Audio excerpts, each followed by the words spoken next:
Muy buenos días. En el marco de los 16 días de activismo contra la violencia de género, el Instituto Electoral del Estado de México les da la más cordial bienvenida al foro Derechos Políticos Electorales y de Acceso de las Mujeres a una Vida Libre de Violencia. Para presidir este evento nos acompaña la maestra Palmira Tapia Palacios, consejera electoral del Instituto Electoral del Estado de México.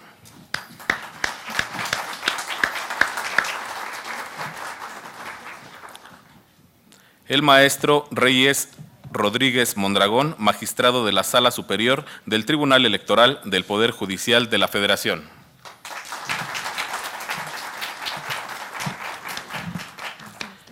En este evento nos honra con su presencia el licenciado Pedro Zamudio Godínez, consejero presidente del Consejo General del Instituto Electoral del Estado de México.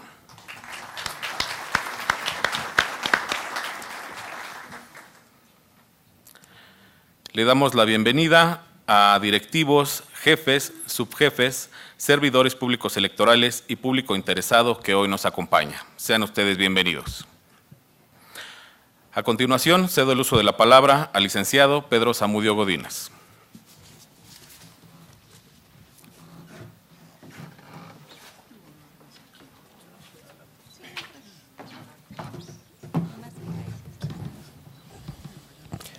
Muy buenos días, sean todas y todos ustedes bienvenidos al Instituto Electoral del Estado de México, la Casa de la Democracia en el Estado de México. Es un honor para nosotros contar con su presencia el día de hoy.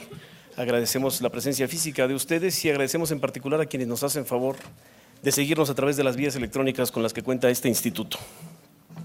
Quiero muy puntualmente agradecer la presencia del señor magistrado Reyes Rodríguez Mondragón. Es un honor tenerle en el Instituto Electoral del Estado de México y que nos haga el favor de acompañarnos en este evento.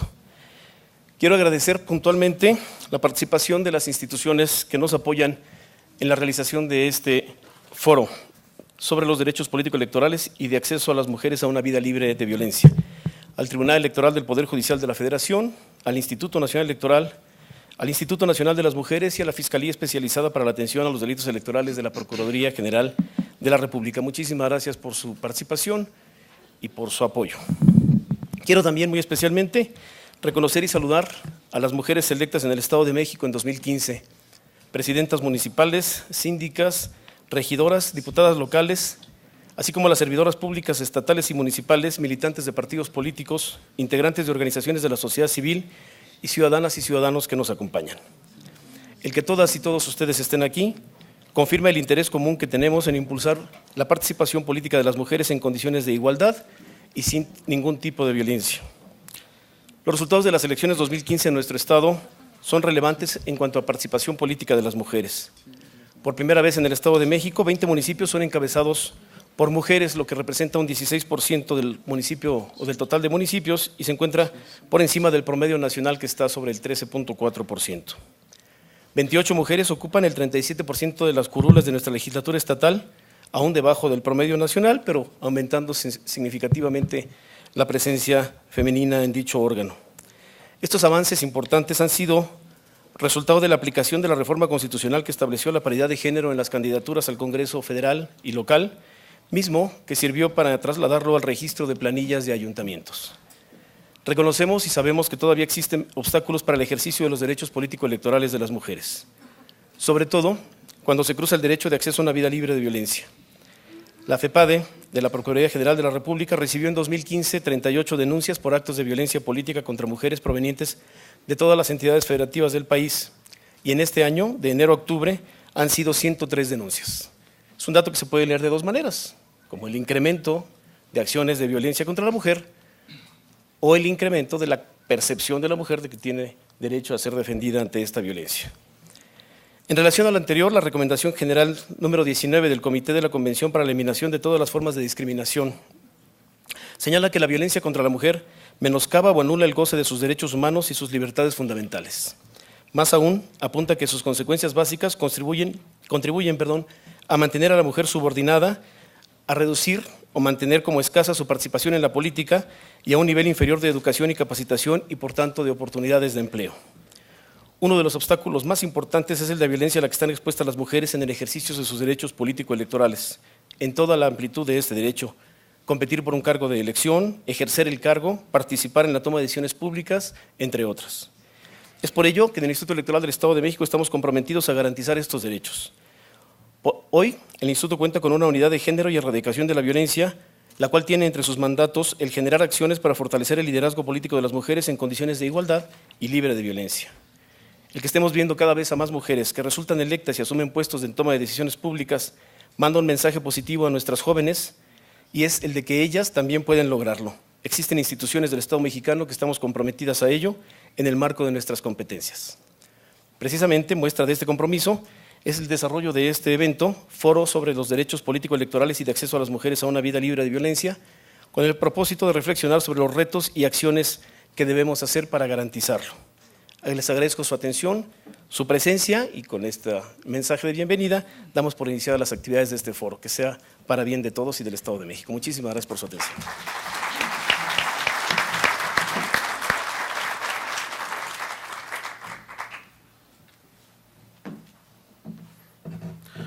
Muchas gracias, licenciado. Para dar inicio a las actividades de este foro, cedo el uso de la palabra a la maestra Palmira Tapia Palacios. Gracias. Muy buenos días, magistrado Reyes Rodríguez. Es un gusto tenerlo en este Instituto Electoral del Estado de México. Buenos días, consejero presidente Pedro Zamudio. Les doy una bienvenida a todo el público asistente. Como parte de los 16 días de activismo contra la violencia de género, el Instituto Electoral del Estado de México ha organizado el foro Derechos Político-Electorales y de Acceso de las Mujeres a una Vida Libre de Violencia. Uno de los retos principales a los que se enfrentan las mujeres es lograr el pleno ejercicio de sus derechos político-electorales, a pesar de que la reforma electoral de 2014 significó la implementación del principio de paridad a nivel constitucional. Los procesos electorales pasados han mostrado que las mujeres en el país aún cuentan con un largo camino por recorrer en el ámbito político-electoral. A pesar de que en las elecciones pasadas han llegado más mujeres a los gobiernos municipales y a las diputaciones, también es cierto que aún se siguen enfrentando actos de violencia política de género, mismas que se expresan agresiones verbales, físicas y laborales. Para profundizar este tema, contamos con la presencia del magistrado Reyes Rodríguez Mondragón, magistrado de la Sala Superior del Tribunal Electoral del Poder Judicial de la Federación. El magistrado presentará su conferencia magistral Retos para el ejercicio de los derechos político-electorales de las mujeres libres de violencia. Antes de cederle la palabra, magistrado, me permitiré leer una breve semblanza curricular. El magistrado Reyes Rodríguez es licenciado en Derecho por el Instituto Tecnológico Autónomo de México y cuenta con una maestría en Administración y Políticas Públicas por el Centro de Investigación y Docencia Económicas, el CIDE, y con otra en Derecho y Sociedad por el Instituto Internacional de Sociología Jurídica en Oñati, España. Ha impartido distintos cursos en universidades como el ITAM y el CIDE. Además, se ha desempeñado en varios cargos públicos en instancias como la Presidencia de la República, el entonces Instituto Federal Electoral, la Suprema Corte de Justicia de la Nación, la Secretaría de Gobernación y el Senado de la República. En 2013 fue designado magistrado de la Sala Regional Monterrey del Tribunal Electoral del Poder Judicial de la Federación, y a partir del 4 de noviembre de este año comenzaron sus funciones como magistrado de la Sala Superior de dicho tribunal. Sin más preámbulo, magistrado, le doy el uso de la voz. ¿Qué tal? Muy buenos días a todas y a algunos hombres que veo por aquí, que qué bueno que vinieron.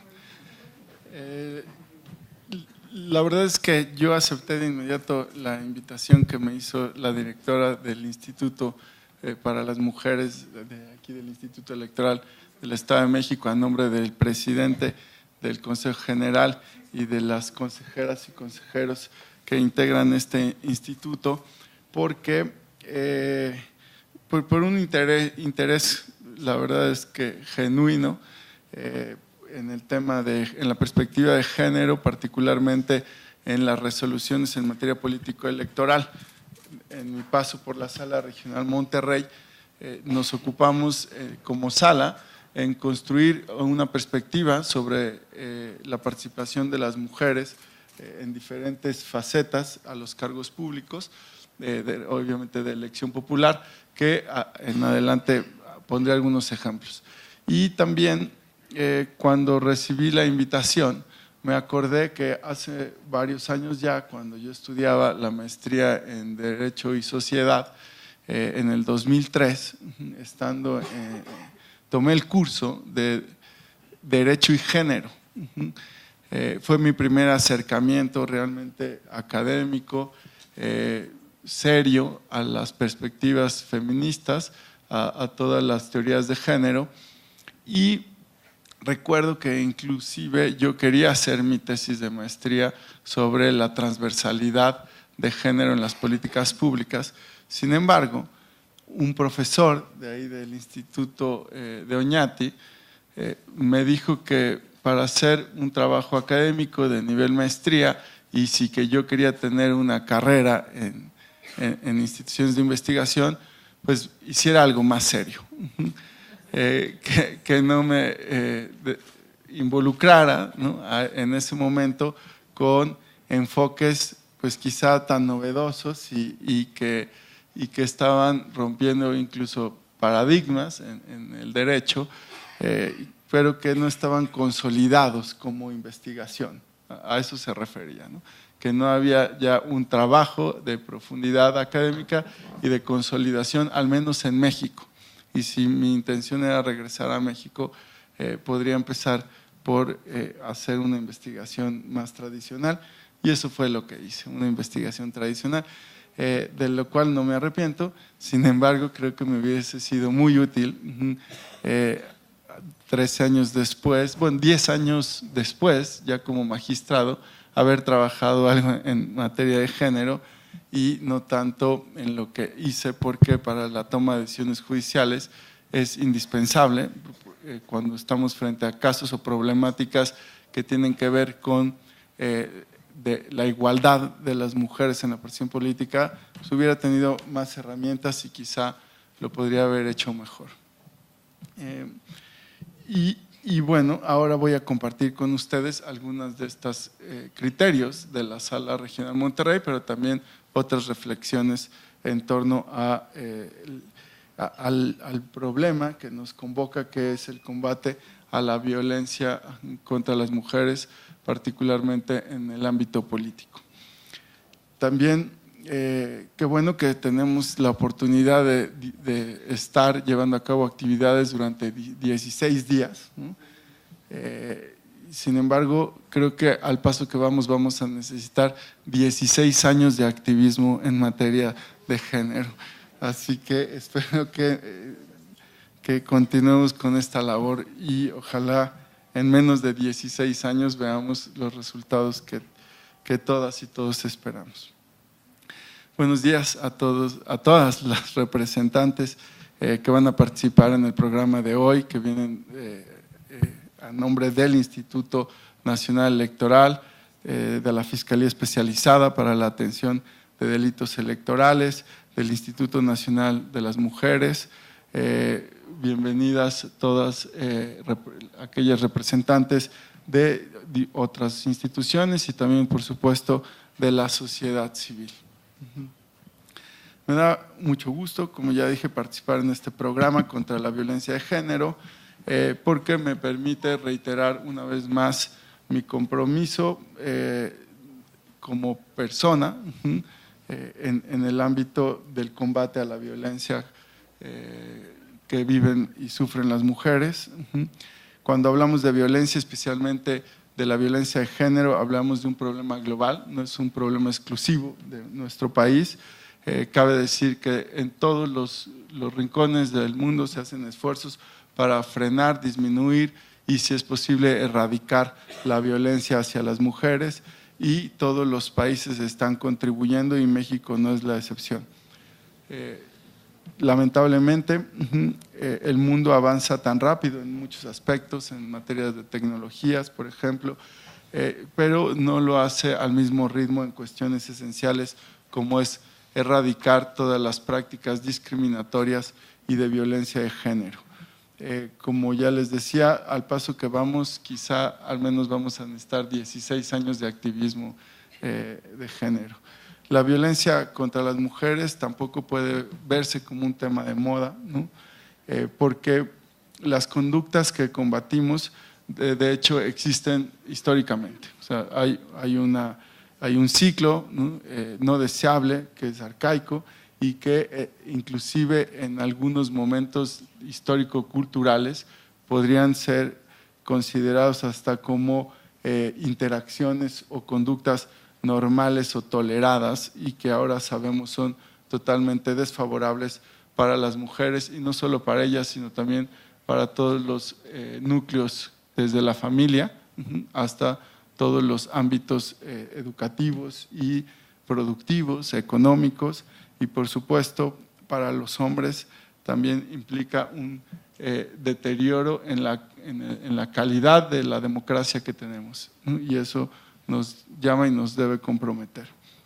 Sabemos que cualquier situación que atenta contra los derechos y las libertades de la mujer también atenta contra el debate público, contra el discurso político y contra el ejercicio de las libertades que en general tenemos y que estamos construyendo como ciudadanía en este proceso de consolidación democrática.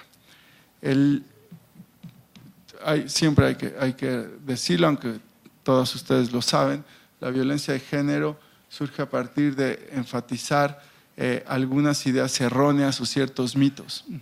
Uno de ellos es, por ejemplo, el de la superioridad o subordinación entre hombres y mujeres, por su condición biológica, física, etcétera. Muchos otros mitos tienen que ver con roles que se asignaban o se consideraban propios de cierto género. También con otros aspectos propiamente relativos a las prácticas de los mercados laborales. Y creo que poco a poco estamos entendiendo que no hay una relación de jerarquía, de superioridad, ni se pueden estigmatizar roles o estereotipos entre hombres y mujeres. Ha habido un proceso de concientización y sensibilización para enfatizar que no cabe otro tipo de relación o de interrelación entre las personas más que aquella basada en la igualdad y en el respeto a en todos los contextos a esta igualdad. Inclusive cuando yo estudiaba la clase de Derecho y Género, muchas de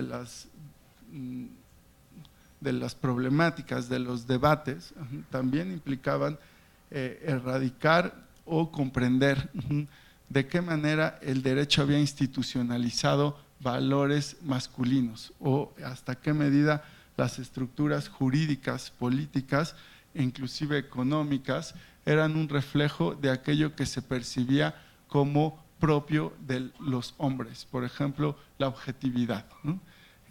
O algunos otros aspectos, McKinnon, por ejemplo, muy crítica respecto a la masculinización del derecho, ¿no?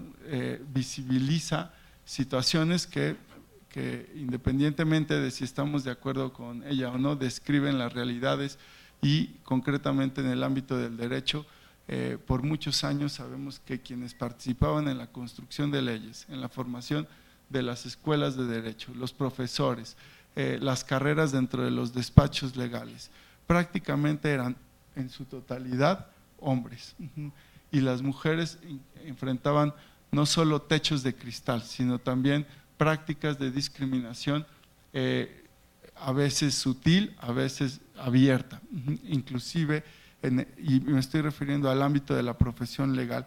Hay un libro que se llama Las mujeres en la profesión legal, Women in the Legal Profession, publicado por Oñati y alguna otra editorial, en donde si bien podemos observar que a lo largo de las últimas décadas del siglo XX incrementó el ingreso de mujeres a las escuelas de derecho y su participación dentro de la profesión, aún eso no se reflejaba en los despachos, en quienes podían llegar a ser socias, por ejemplo, y en cómo se tomaban las decisiones en el ámbito jurídico.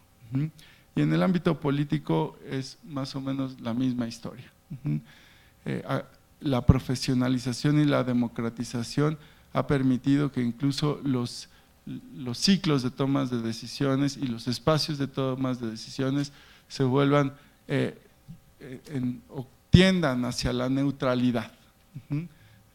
También desde el feminismo, una de la crítica fuerte, incisiva hacia el derecho es precisamente ese carácter de neutralidad. Pero en el ámbito de la política, ya decía yo, la profesionalización y sobre todo la institucionalización de reglas y prácticas basadas en las reformas legales han abierto la posibilidad a que pues, las decisiones se tomen de día, para empezar, ¿no? Y se tomen en espacios a los cuales se convoca, ¿no? Y participan y tienen derecho a ser convocadas todas las mujeres que militan en un partido político.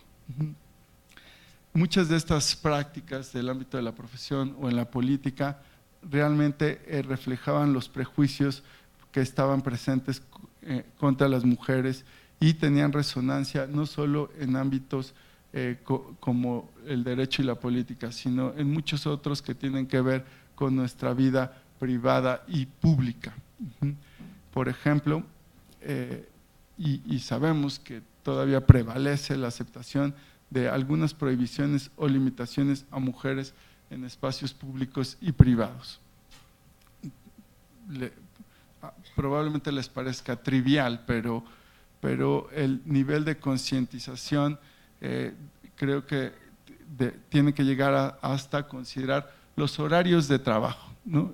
Por ejemplo, aquellas oficinas en donde se están llevando reuniones para toma de decisiones a las 12 de la noche, y digamos, por poner un horario extremo, inclusive de madrugada, evidentemente repercute más en las mujeres, por las consideraciones sociales o por cualquier otro compromiso familiar, ¿no? Que se tiene, ¿sí? Y llevar a cabo trabajo, ya sea en espacios públicos o privados, en horarios que excluyen a las mujeres por su relación con hijos, hijas, ¿no? Por simple y sencillamente por su compromiso en la vida privada, sí, digamos, tiene un efecto práctico, inclusive en sus posibilidades de desarrollo profesional. Y con esto no quiero decir que los hombres no tengamos ese compromiso en nuestra vida privada también o con la familia. Sin embargo, sabemos que hay mucho mayor tolerancia socioculturalmente o se acepta en mayor medida que un hombre esté trabajando a las 12, 1, 2 de la madrugada.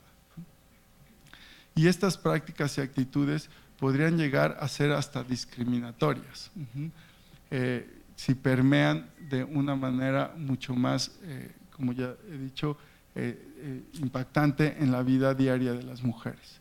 Y particularmente también trasciende al bienestar de todas las personas, sobre todo si nuestro concepto de bienestar lo enmarcamos desde aquellas perspectivas utilizadas por el Programa de Naciones Unidas para el Desarrollo, en donde la evidencia registra una desigualdad entre hombres y mujeres. Por ejemplo, en este programa se ha concluido que las mujeres se encuentran en desventaja respecto a los hombres en materia de salud reproductiva. El empoderamiento que atañe a la representación de mujeres en órganos de representación política, particularmente a niveles locales, ¿no?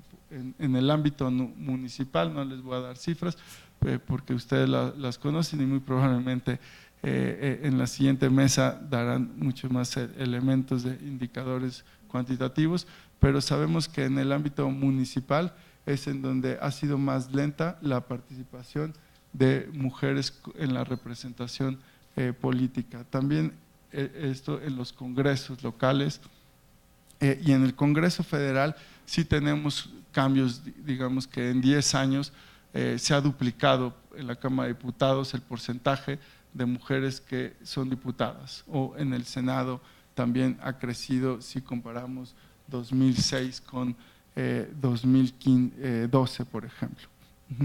También la desigualdad se puede percibir en los ámbitos de escolaridad. Y en el mercado laboral encontramos incluso evidencia de que por el mismo trabajo reciben menos salario.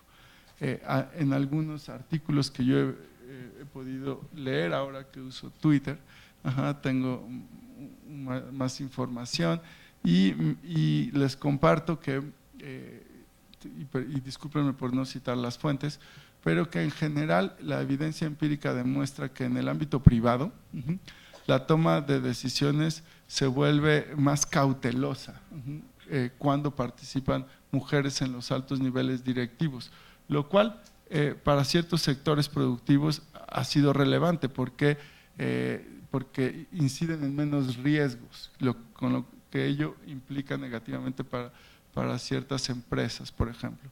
También hay evidencia de que la participación de las mujeres en la toma de decisiones directivas eleva el nivel de discusión, lo hace no solo más decente y respetuoso, sino también más inteligente.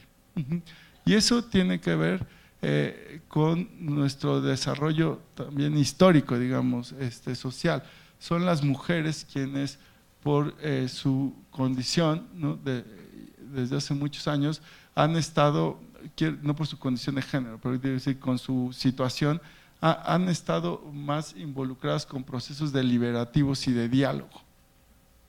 Tampoco les voy a dar la cita, pero lo pueden revisar en TED Talk, hay varias pláticas sobre cómo la mujer es más efectiva o más eficaz para lograr consensos, ¿no? En Estados Unidos también, si se fijan en los niveles de acuerdo que se llegan a nivel de los parlamentos, cuando participan mujeres se protege más el interés público. Y bueno, si me siguen en Twitter, ahí están los artículos.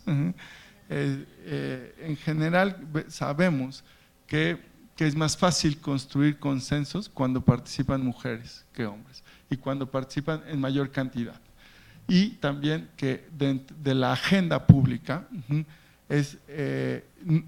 y no es que las mujeres sean las únicas que lleven los temas de género a la agenda pública, también lo hacemos los hombres y debemos hacerlo. Sin embargo, están más presentes y toman mayor preponderancia en la agenda pública cuando hay más mujeres que menos en la representación política. Y bueno, regresando al tema de la violencia, ya decía, hay todo este conjunto de prácticas que pueden considerarse discriminatorias respecto a las mujeres, también se reflejan en distintas manifestaciones de violencia. Y esto es un problema gravísimo porque considerando que hay una alta cifra negra o de no denuncia, sabemos que por lo menos 1 de cada 3 mujeres en el mundo ha padecido algún tipo de violencia en su contra. La violencia de género abarca cualquier daño o sufrimiento perpetrado por la condición de ser mujer y puede manifestarse en distintos niveles, a veces hasta sutiles y que pensamos que no trascienden, y otros mucho más evidentes que se reflejan en agresiones físicas o en menosprecio en ámbitos públicos y privados. Es un problema que no es esporádico o aislado, sino representa una situación estructural. Y este es uno de los primeros retos. Lo decimos mucho en los discursos, pero en la práctica, hombres y mujeres debemos interiorizar y comprometernos con erradicar una discriminación estructural. Y es este fenómeno de discriminación estructural lo que justifica acciones afirmativas en muchos niveles. Y que además no va a cambiar en el corto plazo, porque es un fenómeno que si bien tiene que ver con incentivos, con reglas, particularmente se ubica a un nivel social y cultural, ¿no?, que ha sido reforzado por formas de pensar fundadas en una cultura de inequidad. Existen distintos tipos de violencia, como ya mencionaba la consejera Tapia, ¿no? Tenemos desde expresiones de violencia psicológica, física, sexual, patrimonial y política. Y yo he visto en el tribunal, y ese es un muy buen ejercicio que también podría ser una acción, leer un violentómetro, ¿no?, que normalmente encontramos en las oficinas públicas, y tomarnos unos minutos para reflexionar en cuántas ocasiones, y creo que muchas de manera involuntaria o sin la conciencia, caemos en algún tipo de intercambio sí, social que implica un cierto nivel de violencia contra las mujeres. Particularmente nos preocupa y nos interesa cuando se da en la vida pública desde una localidad hasta el ámbito nacional y se manifiesta en impactos diferenciados o que les afecta desproporcionadamente. Y esto es muy importante, esta concepción de violencia política no se reduce, y sabemos que además hay un reto en tipificarla o legislarla pertinentemente, ese sería un segundo reto, pero como está definido el concepto de violencia política, incorpora o incluye también hasta niveles de impacto diferenciado o de afectación desproporcionada por la condición de género. Algo que considero también debe ser parte de nuestra agenda de desafíos o de actividades es poner el problema de la violencia contra las mujeres en una perspectiva de derechos humanos, porque desde esa lógica se revela que el alcance de la desigualdad de las mujeres pone de relieve la vulnerabilidad frente a todos estos distintos fenómenos de violencia que ya he mencionado, y se entiende como una condición que o bien es creada por la falta o se recrudece por la negación de instrumentos para la eficacia de estos derechos humanos. Es necesario asumir el problema de la violencia de género como un problema de derechos humanos. Se trata muy particularmente de una lucha por la dignidad y la igualdad humana que corresponde a todos como sociedad, independientemente de nuestra posición o de nuestro género. Si lo vemos en esta dimensión de derechos humanos, nos compromete también a un nivel ético. O sea, no es solo un problema, digamos, de realidades, sino también tiene una dimensión ética. Recordando a Carlos Santiago Nino, por ejemplo, hay ciertos principios que en la toma de decisiones o en la interacción instituciones-ciudadanía nos obligaría a tomar en cuenta una perspectiva de género enmarcada desde los derechos humanos, y es el llevar a la práctica o al plantearnos siempre como un dilema si lo que estamos haciendo fortalece la autonomía de las personas, ¿no?, si es la mejor manera para hacer efectivo el respeto a la dignidad y a la inviolabilidad de las personas, que son tres principios éticos que podrían conducir nuestras políticas, nuestras acciones en estos 16 días, preguntarnos qué tanto nos acerca desde la autonomía, a crear las condiciones y a respetar los fines, ideales, propósitos, proyectos de vida que las mujeres se dan a sí mismas y en qué grado respetamos como sociedad esa autonomía. En segundo lugar, la violencia y todas las formas de discriminación son una confrontación al respeto en igualdad de condiciones de la dignidad de las personas.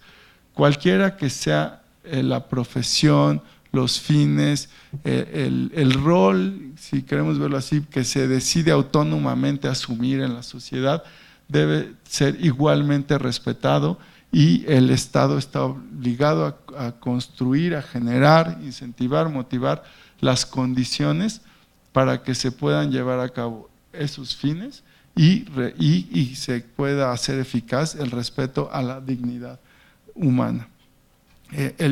Las cuestiones de violencia contra las mujeres que buscamos combatir son, por definición, una de las maneras o mecanismos para proteger este otro principio de inviolabilidad de las personas, ¿sí?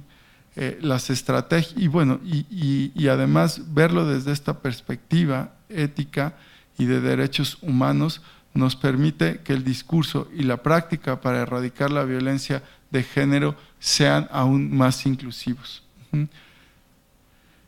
Y enfatizar no solo políticas de combate, sino también de prevención, ¿sí? Y de promoción en múltiples niveles.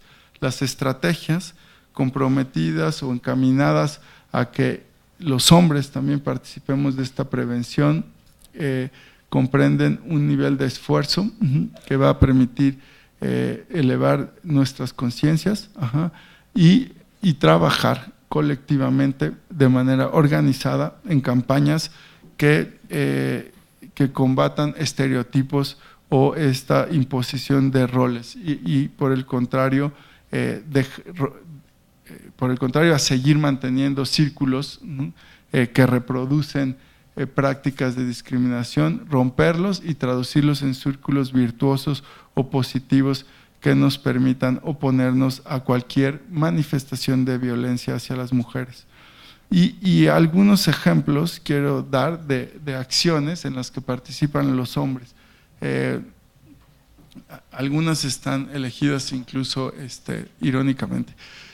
Por ejemplo, en Honduras, el alcalde del pueblo logró y promovió la ayuda de hombres para educar a la comunidad sobre violencia contra la mujer y vinculó a la capacitación a los hombres que juegan en equipos de fútbol. O sea, digo lo de irónicamente porque hasta en estos lugares, ¿no?, masculinos donde los hombres expresan su condición física y demás y jugamos fútbol como si eso fuera un club de Toby.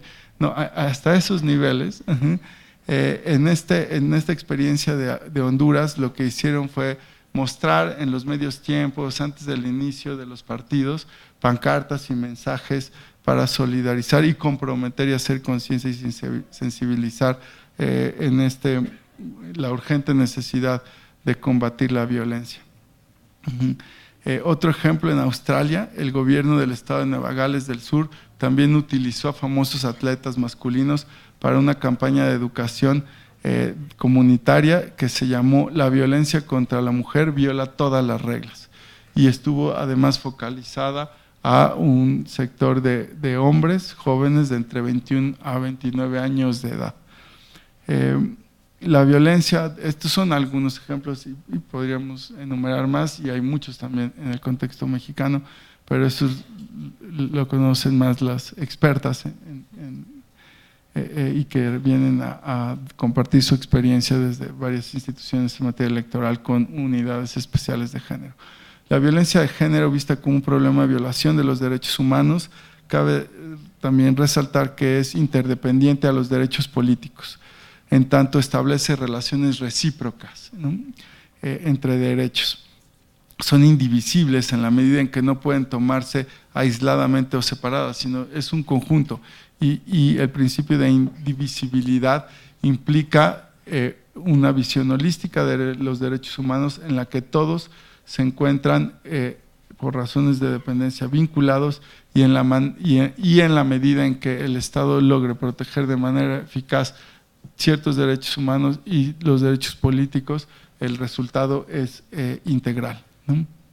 Y si se viola un derecho, cualquiera que este sea, un derecho humano, va a impactar en los demás, va a trascender al ámbito de los derechos político-electorales, por ejemplo, cualquier demérito en materia, por ejemplo, de salud, ¿no? O sea, hay una dependencia inmediata entre ellos y eso también es un criterio relevante para las acciones o las políticas públicas.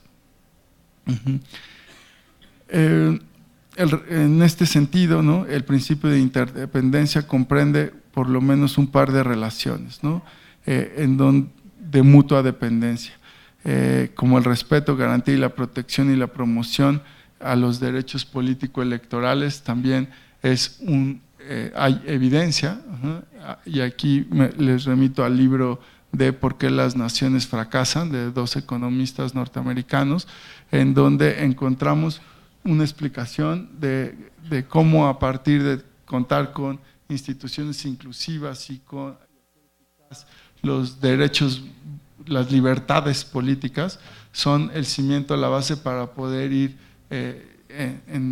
gradualmente fomentando y creando instituciones y condiciones socioeconómicas de desarrollo. La violencia política de género también la podemos ver como un problema de desarrollo, y como un problema que, como ya he dicho, trasciende al ejercicio de derechos como el derecho a votar, a ser votado, ejercer el cargo, por ejemplo. ¿Cuál es la función de estos derechos políticos? De votar, ser votado, dirigir asuntos públicos y participar en la función pública, si no se pueden ejercer de manera libre. Y aquí quisiera compartir con ustedes las experiencias que yo como juzgador he tenido al resolver algunos casos en la sala regional en Monterrey, y también uno que recientemente resolvimos en sala superior. Y otros aspectos que tienen que ver con las instituciones electorales. Quiero destacar brevemente las cuestiones de financiamiento. Todos y todas sabemos que por ley hay un 3%, ¿no?, del financiamiento público ordinario que los partidos políticos tienen que destinar para actividades específicas en la promoción y el desarrollo de las mujeres en el ámbito político electoral. Sin embargo, ese es un mínimo y es una garantía de inversión desde los partidos políticos. No debiéramos conformarnos con el destino de ese 3%. De hecho, es muy menor si comparamos con todo el financiamiento ordinario que tienen los partidos políticos para sostener sus actividades cotidianas. El otro porcentaje, el mayoritario, también debe aplicarse, distribuirse, adjudicarse con una lógica de equidad entre géneros, ¿no?, de igualdad. Otra prerrogativa de la que gozan los partidos políticos es el acceso a la radio y televisión, ¿no?, para promover sus actividades políticas, institucionales, como también las propuestas de campaña durante los procesos electorales. Si bien ha habido algún caso en sala superior, no han sido lo suficientes, ni el problema ha sido también discutido ampliamente como para evaluar, diagnosticar y saber hasta dónde el acceso a esos tiempos de radio y televisión también consideran transversalmente el derecho en igualdad de condiciones que tienen las mujeres y los hombres a participar, a competir y a acceder a los cargos de representación popular. Esos dos aspectos tienen que ver con las prerrogativas, ¿no?, y me parece crucial porque sin estos recursos la probabilidad y el impacto que tiene la actividad como grupo de mujeres, pero también individualmente como militantes, precandidatas o candidatas, pues pierde fuerza si no encuentran las condiciones y las garantías para acceder en condiciones de igualdad con aquellos hombres que militan y que participan en las áreas directivas de los partidos. Otro nivel en el cual hay que tener, creo que una reflexión y plantear los retos, es la designación en órganos directivos de mujeres, la participación que tienen para poder estar al frente de las unidades o de los órganos de gobierno de los partidos políticos. Muy pocos partidos tienen una obligación de construir, ¿no?, políticas de paridad en ese sentido. En materia de postulación a candidaturas, ahí quiero recalcar tres aspectos de esta presentación de partidos políticos de candidaturas. Uno es la paridad que ya conocemos, constitucionalmente obligatoria para postular 50% de hombres y mujeres a diputaciones federales y locales. Ahora, a través de diferentes resoluciones del Tribunal Electoral, también atendiendo contextos y complejidades distintas a nivel local, tenemos estados en donde la postulación de 50-50 ha trascendido a los cargos de ayuntamientos, particularmente a las presidencias municipales, lo que conocemos como paridad horizontal, y esa en algunas ocasiones ha dependido del momento en el que se presenta el juicio y se resuelve. Aun cuando la lógica y la jurisprudencia dicta que hay obligatoriedad de los partidos políticos, la lógica jurídica y bueno, también el sentido común, ¿verdad? Pero la lógica jurídica y la jurisprudencia ya reconoce la obligatoriedad para que a presidencias municipales y a todos los cargos de integración del ayuntamiento se cumpla con esta postulación paritaria de 50-50. Y yo diría que al menos. Y así lo ha dicho en algunas sentencias de la Sala Regional Monterrey, con el ánimo de, y esto es muy debatible, de permitir en ocasiones la postulación de más mujeres que hombres. No hemos tenido ese caso, pero sí tuvimos que en materia de asignación de regidurías, en algunos municipios de Monterrey, recuerdo por ejemplo, de Nuevo León, perdón, recuerdo el municipio de Monterrey, Santa Catarina, en donde el número de mujeres que integraría un ayuntamiento era mayor al de hombres, como resultado de la asignación de regidurías por representación proporcional. Algunos militantes controvirtieron esa integración mayoritaria de mujeres basados precisamente en la idea de paridad, de que debe haber una integración igualitaria en el cabildo. En Sala Regional Monterrey y la Sala Superior así lo confirmó, valoramos que la aplicación de acciones afirmativas, entendidas como reglas para garantizar el derecho de igualdad de acceso de las mujeres, pero también como un mecanismo preferencial, un mecanismo que busca incrementar el número de mujeres en la representación municipal. Nosotros confirmamos y en alguna medida también revocamos aquellas decisiones en donde hubieran excluido mujeres de la asignación vía representación proporcional en sindicaturas y incorporado a hombres para obtener este resultado 50-50.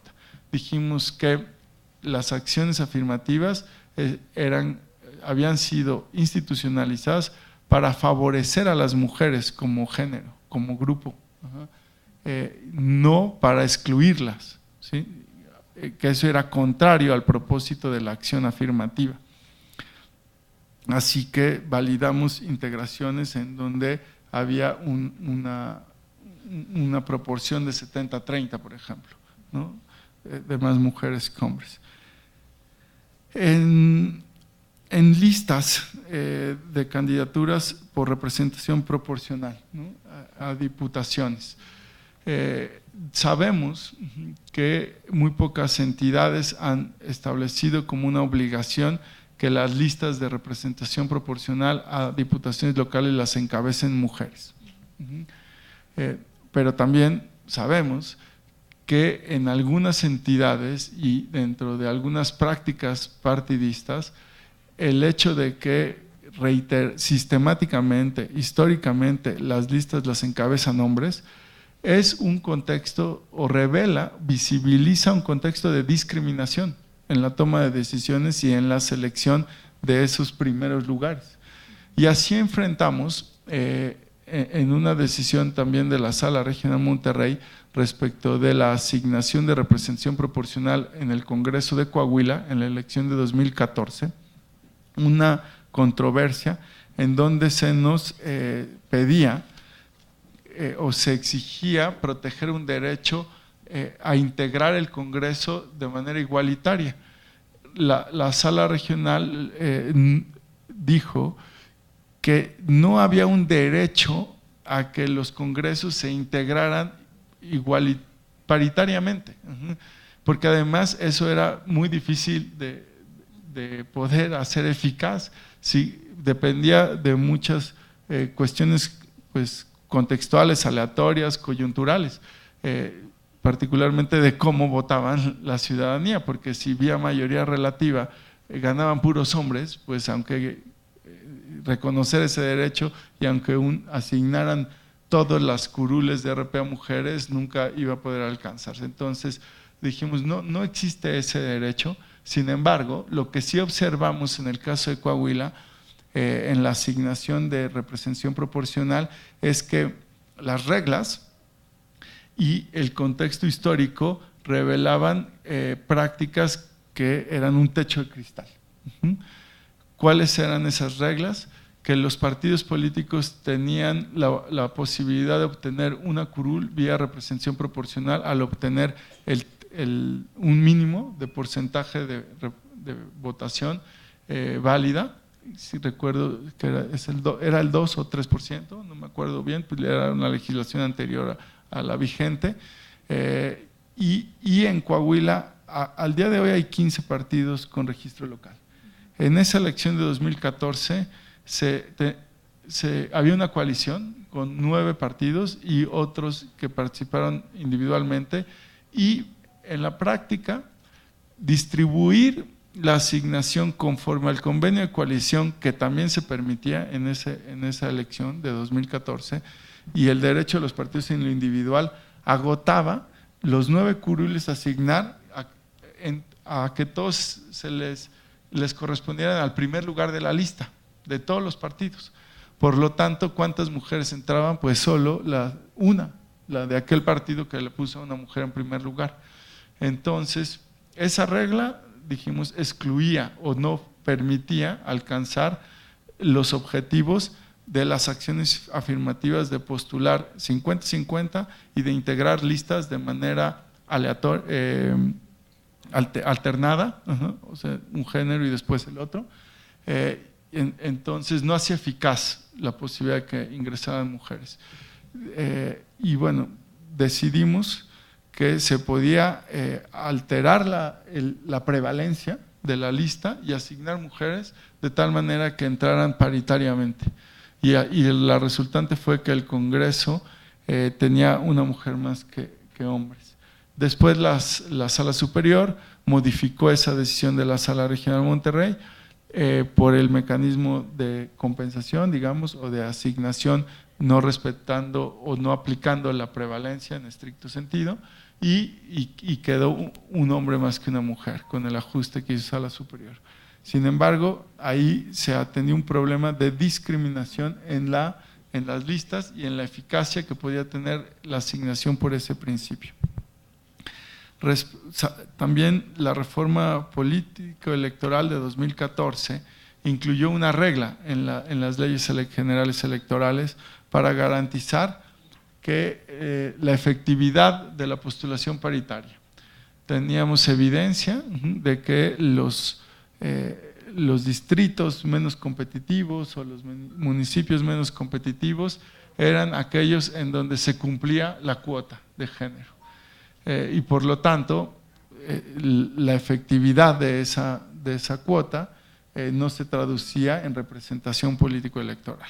Así que los legisladores tomaron la decisión de garantizar que mujeres y hombres fueran postulados distinguiendo el nivel de competitividad o del resultado electoral que obtenía cada partido en los procesos electorales, y fomentando, procurando, promoviendo que las mujeres también participen como candidatas en distritos en distritos bastión o distritos competitivos. En la Sala Regional Monterrey, además llevamos esa regla a los municipios. Y no solo la llevamos a municipios y distritos con una lectura estricta de la legislación, sino tratamos de expandir, de optimizar este criterio de principio de paridad. Y establecimos para el caso de Nuevo León y Querétaro que las postulaciones de mujeres y hombres tendrían que distribuirse de tal manera que, por poner un ejemplo, si tenemos 10 distritos, los primeros 5 distritos, los más competitivos o bastión para un partido político, en esos 5 hubiera 2 o 3 de un género, o 2 y 3 de un género, ¿sí? De distinto género. Y en los últimos 5, del 6 al 10, también. Y no podían, este fue otro criterio adicional, no podían ser las mujeres, tenemos esta lista de 10, entonces del 6 al 10 caben 2 de un género y 3 de otro género, ¿cierto? También condicionamos a que los últimos 3 lugares no podían ser ocupados por las mujeres, ¿sí? De tal manera que si ponían ahí hombres, pues cumplían, pero si ponían mujeres tenían que rectificarlo y en los 2 primeros lugares tenían que haber mujeres. Es decir, tratamos de optimizar al máximo la probabilidad de que las mujeres participaran en distritos y en municipios competitivos. Y finalmente, en estos ejemplos relacionados con los derechos político-electorales, en candidaturas independientes, la postulación, tanto la Sala Regional Guadalajara como la Sala Regional Monterrey y la Sala Superior después lo confirmó, el propietario y suplente sí puede ser de distinto género cuando el propietario sea hombre, la suplente puede ser mujer, pero no al revés. Cuando la propietaria sea mujer, la suplente tiene que ser necesariamente mujer, ¿sí? Como vemos, traducir esto en reglas, ¿no?, hace que los derechos civiles y las libertades políticas sean los principales soportes del pluralismo y de la diversidad, incluyendo el género, y crean las condiciones para elegir y controlar a quienes ejercen la autoridad estatal y también crean las posibilidades de hacer efectiva la autonomía de las personas y las opciones y elecciones políticas de la ciudadanía. Creo que me quedan ya muy pocos minutos. ¿Cuánto tengo, consejera? Porque ya son las 12. Voy a tratar de concluir en 2-3 minutos. Quiero resaltar un par de ideas. Bueno, desde este enfoque que he expuesto de libertades políticas, la participación y la ampliación de espacios de igualdad no solo se refieren a la ciudadanía política, civil y social, sino que se extiende a todo tipo de generaciones, de reglas y a los diferentes modos de vivir las culturas, los cuerpos e inclusive las sexualidades. Y esto particularmente cuando pensamos que el contexto en el que estamos es de democratización y por lo tanto el establecimiento de relaciones libres e igualitarias entre las personas y los sistemas de autoridad no deben estar basados en contratos rígidos o en la complementariedad de roles, sino en la especialización y decisión autónoma de cada uno y de acuerdo con las capacidades de las personas más allá de ser hombre o mujer. Así lo dice Anthony Giddens, un sociólogo inglés muy reconocido. También advierte que la democratización tiene en su centro la creación de circunstancias en las cuales las personas pueden desarrollar sus potencialidades y expresar sus cualidades. Un objetivo clave es que cada individuo debe respetar las capacidades de otros, tanto como su habilidad de aprender como para aumentar sus aptitudes.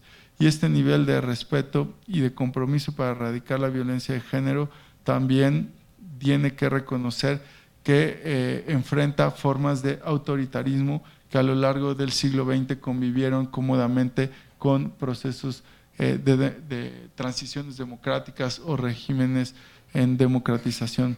Y particularmente quiero destacar que en el lenguaje es una de esas expresiones en donde las prácticas autoritarias o discriminaciones se reflejan y a veces hasta construyen realidades. Por ello, muy importante que la justicia electoral y en general toda la relación institucional que busca afianzar derechos político-electorales también se reflejen en un lenguaje con perspectiva de género, un lenguaje de decencia democrática que nos permita reflejar que tenemos la capacidad de procesar y resolver las demandas que enfrentamos. Pensar en, bueno, la violencia también se traduce en costos, esta parte me la voy a saltar, pero hay costos de muchos tipos, ¿no?, que tienen que ver desde las inversiones para fomentar y llevar a cabo estos 16 días que se justifican, pero hay otros costos a los cuales es muy difícil asignarle valor y tiene que ver con el sufrimiento y el dolor que provocamos en las personas. Y cuando el Estado no se responsabiliza de estos actos de violencia y la sociedad también, persiste la inestabilidad social y se transmite intergeneracionalmente, lo cual es un obstáculo para el desarrollo. Me voy a saltar, aunque luego lo publicaré, toda una serie de ejemplos de costos que implican en diferentes partes del mundo estas prácticas discriminatorias y de violencia. Y quiero nada más señalar algo que me parece importante. En los casos que se han presentado ante el Tribunal Electoral, podemos detectar que existe, al menos en las problemáticas, en las demandas, una relación entre los actos de violencia política y consideraciones contextual, culturales o geopolíticas. Y tal vez sea más común que las mujeres participen en procesos electorales estatales y municipales en condiciones de mayor vulnerabilidad, cuando observamos el índice de desigualdad de género que existe en diversas entidades y, por ejemplo, no en otras, ¿no? O en los procesos federales también la incidencia de estas problemáticas es menor. Se ha documentado casos de violencia política. La Fiscalía tiene, creo que más de casi 40 o más de 40 denuncias en el último proceso electoral, pero particularmente en Chiapas, Puebla, Aguascalientes, San Luis Potosí, y encontramos que en dichas entidades el nivel de desigualdad está por arriba de la media nacional. Chiapas y Puebla ocupan el lugar más bajo a nivel nacional en el nivel de empoderamiento relativo a la participación en escaños y a nivel educativo. Por su parte, Aguascalientes y San Luis se encuentran también por debajo de la media nacional.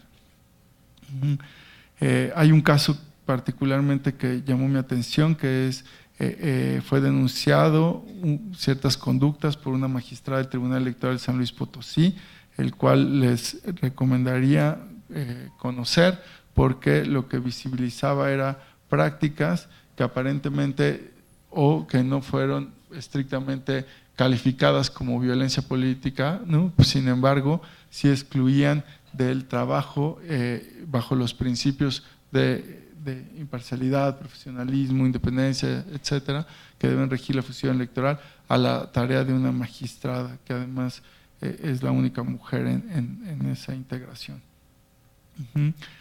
El Tribunal Electoral del Poder Judicial de la Federación, como parte del aparato del Estado, está obligado no solo a condenar toda forma de discriminación basada en el género, sino a tomar medidas concretas para lograrlo, lo cual incluye combatir todas aquellas costumbres y prácticas, ¿no?, que se traduzcan en falta de participación, falta de empoderamiento o en actos expresos de discriminación. Y esto no es más que una manifestación de la obligación que tenemos como jueces, como juezas, de resolver con perspectiva de género cuando los casos que se presentan tienen ese componente y visibilizan que por esa condición se está menoscabando los derechos político-electorales. Finalmente, creo que podemos adoptar tres retos o enunciar tres aspectos fundamentales en esta materia. Y con esto concluyo. En primer lugar, nombrar el fenómeno, ¿no? Como dice Steiner, lo que no se nombra no existe. Es preciso reconocerlo, definir particularmente qué es la violencia política de género como un primer paso para combatirla. Resaltar que existen diversas formas de abuso. En el tema de violencia de género no se debe perder de vista que las formas pueden ser muy variables, inclusive hasta sutiles. Y en tercer lugar, desarrollar los mecanismos reglamentarios o legislativos y jurisprudenciales para combatir estas conductas. De poco sirve nombrar el fenómeno, reconocerlo en sus diferentes manifestaciones si no tiene consecuencias legales. O sea, si no podemos desincentivar a que se cometan esas prácticas. Y la responsabilidad de desincentivar no solo recae en las instituciones, sino también en la sociedad misma.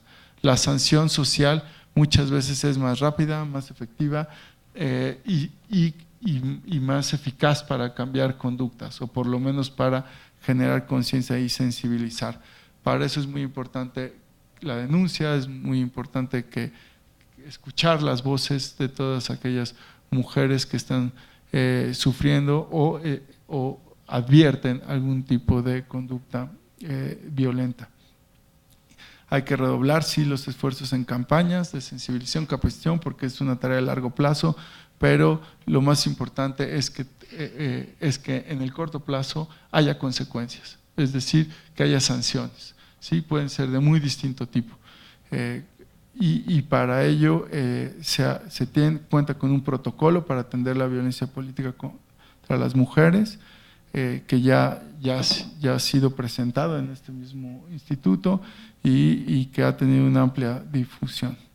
Quiero pedirles que mantengamos esta visión positiva, porque hoy hay muchos hombres y mujeres que estamos de pie, que estamos presentes para defender los derechos y la igualdad de género, particularmente para combatir la violencia hacia las mujeres.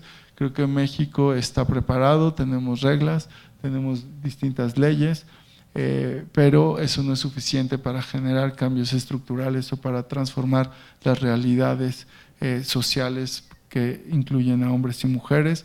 Bien sabemos que también de los retos es que las leyes se traduzcan en realidades, ¿no?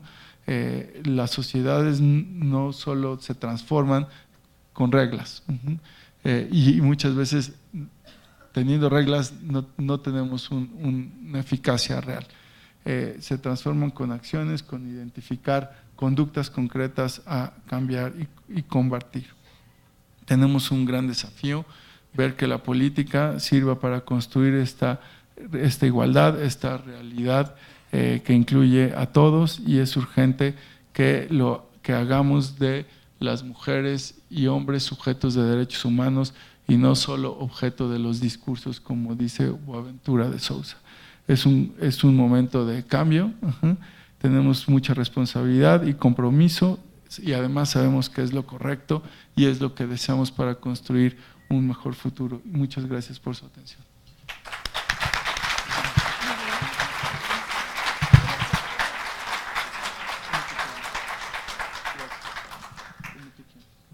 Bueno, le quiero dar las gracias al magistrado Reyes Rodríguez por esta reflexión que nos hace en torno al tema de derechos políticos electorales de las mujeres y el de violencia política contra las mujeres. Y como hemos visto, pues en el fondo de estos casos que nos describe el magistrado, pues son manifestaciones de esta subordinación entre géneros que ha sido institucionalizada y diría yo internalizada por todos nosotros. Me han llegado muchas preguntas, por cuestiones de tiempo me permitiré leer solo algunas de ellas, y las que no pueda yo darle lectura se las voy a dar al magistrado. ¿Cómo actúa el tribunal ante una campaña negra en contra de candidatas a puestos populares? Esta es una pregunta de Arturo Octavio Manjarres. La siguiente pregunta: desde su perspectiva, ¿México ha avanzado significativamente o con lentitud en cuanto al tema de equidad de género En cuanto al tema de equidad de género, de Anel. Y otra pregunta, ¿qué opinión le merece el fracaso de la alerta de género en el Estado de México y la simulación mediática con que se trata el tema por parte del gobierno estatal, de Daniel González?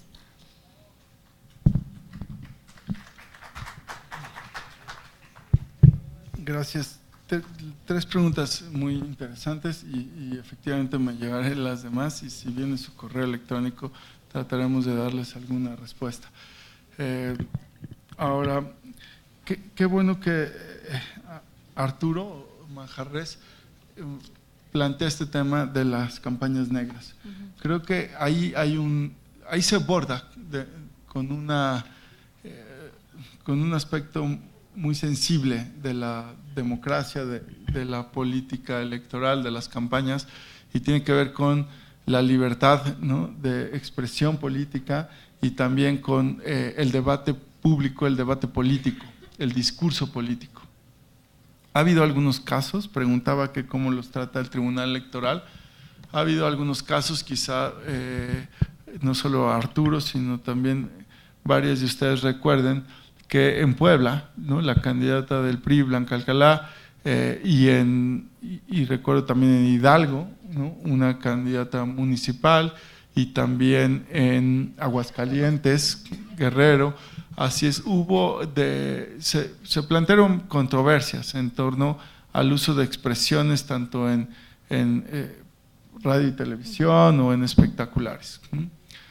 En el caso de Puebla, por ejemplo, una de las promociones que hacía el Instituto Electoral para promover la participación en la elección a la gubernatura tenía una imagen en estos espectaculares en donde se invitaba a elegir al gobernador, ¿sí?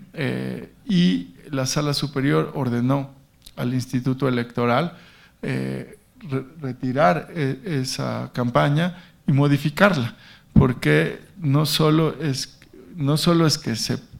que hay la posibilidad de expresarse con un lenguaje neutral, gubernatura, sino que participaban dos candidatas, al menos que yo recuerde, una por la vía de independiente y la otra la candidata del Partido Revolucionario Institucional. Es decir, la ciudadanía tenía la opción de elegir a una gobernadora.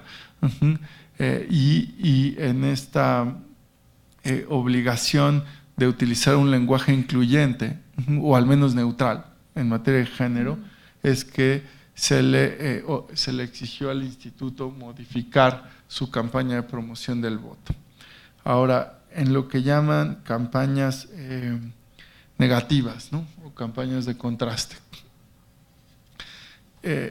A ver, aquí personalmente mi posición siempre ha sido a favor de la libertad del discurso político, del debate público y de un margen de tolerancia alto a la crítica severa, ¿no?, inclusive molesta, respecto no solo de las candidaturas, sino también de los partidos y en general de los personajes públicos.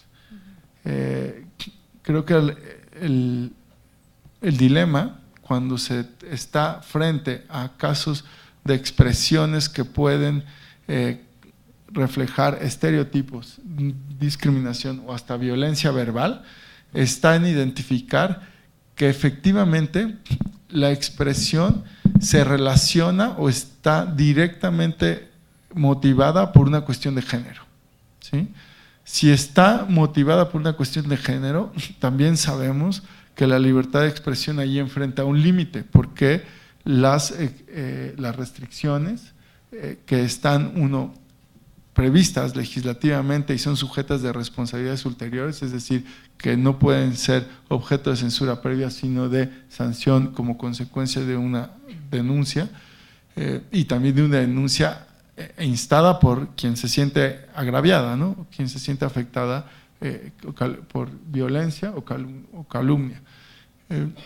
Si es el caso de que se trata y es objetivo y además considerando la condición de desigualdad estructural, podemos argumentar e identificar que esto es por condición de género o sexual, entonces sí diría que podríamos enmarcarlo dentro de un problema de violencia de género. Y está la restricción a la libertad de expresión reconocida en tratados internacionales. No se pueden llevar a cabo expresiones de odio o discriminación o que fomenten la violencia, ¿sí? Y lo difícil es lograr ese equilibrio, ¿sí? El balance entre libertades. Si México ha avanzado o qué tanto y en relación con la problemática concreta del Estado de México, no soy experto en temas de género, no tengo limitaciones no solo de conocimiento, sino también no me toca evaluar las políticas públicas de combate a la violencia, al feminicidio. Feminicidio particularmente es otro ámbito de estos delicados y que presenta la gran complejidad de distinguir cuando estamos entre homicidio y feminicidio, ¿no? Porque tiene que ver otra vez con la condición de mujer. Sí puedo de manera general decir, como ya lo dije, que hemos avanzado lento, pero así son estos procesos de transformación cultural y de cambio institucional. Muchas veces las leyes quieren ir más rápido que la sociedad y no se puede. Otras veces las leyes van atrás y la sociedad va por delante. La relación y el cambio y la dinámica entre derecho y sociedad es muy compleja. Particularmente cuando, como decía, no se trata solo de incentivos institucionalizados, sino también de cambiar conductas y prácticas que socioculturalmente han reforzado patrones o estereotipos o discriminación sutil. Y cuando la eficacia, pero eso sí, respecto al Estado de México y en general en el país, creo que lo que debemos observar es si las instituciones están actuando con eficacia. Es decir, que haya suficiente monitoreo y capacidad de reacción por parte de policías, en general autoridades que persiguen este tipo de ilícitos o delitos y que están presentes y pueden detectar el problema. Dos, que haya una capacidad también institucional para reaccionar rápido. ¿Cuántas veces sabemos que no denuncian las mujeres maltratos o agresiones físicas? Porque de aquí a que actúa la autoridad ministerial o la autoridad que se trate, pues ya en realidad entraron en una dinámica social de mayor exposición. O sea, hay más miedo, la reacción puede ser más rápida del agresor que de la propia autoridad. Entonces, es muy importante también que la capacidad esté institucionalizada para responder rápido, inmediato. Y tres, que la sanción sea efectiva, como decía, y que sea proporcional al daño que se está causando. Y cambiar la lógica, que no solo se trata de sanción punitiva, también tiene que haber una dinámica tanto institucional como de ciudadanía de una sanción compensatoria, de una sanción resarcitoria, de mecanismos preventivos, ¿sí? Y sobre todo un compromiso y un trabajo con nuestros vecinos, con nuestra comunidad, para protegernos de la violencia que viene de fuera, pero también del interior de nuestras comunidades. Y que el compromiso y el trabajo comunitario también sea suficiente para disuadir o desincentivar actos de violencia. Provengan estos de hombres o de mujeres. Creo que con esto más o menos doy una respuesta a estas preguntas. Muchas gracias.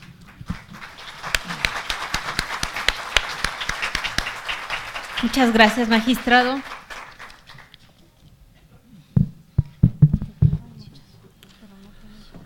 A continuación, vamos a proceder a la entrega de su reconocimiento al magistrado, al maestro Reyes Rodríguez Mondragón, por su participación en esta conferencia, por parte de la maestra Palmira Tapia Palacios.